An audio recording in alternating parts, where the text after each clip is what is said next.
So, uh, thinking through some of the impacts that the uh, training had on 10% Happier, first I'd say the core teachings are really quite powerful.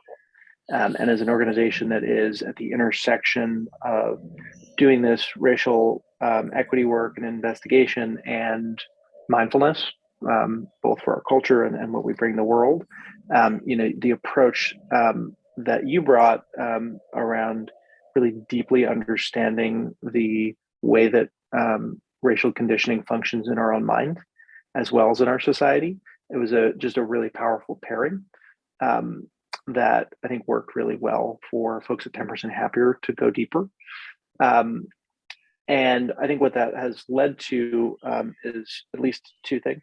First is the racial affinity groups really built a strong level of intimacy among those who participated in them, and changed the overall, I think, connective tissue of the company and the trust that we have with each other, which is particularly important in 2020, 2021, as the impacts of the physical dislocation and the stress of the pandemic. I think in many ways, made it hard to connect. These racial affinity groups were one of the more important spaces where employees could have deep, intimate conversations that mattered, and that was really meaningful.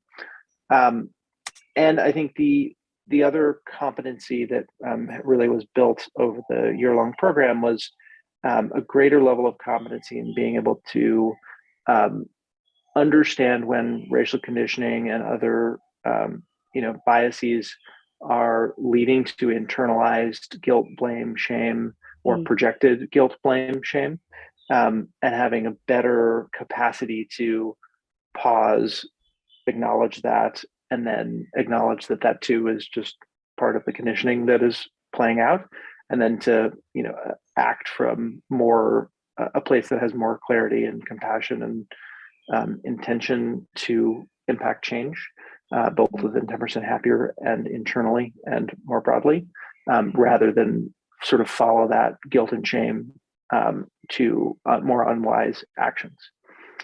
So those are some of the impacts. Beautiful.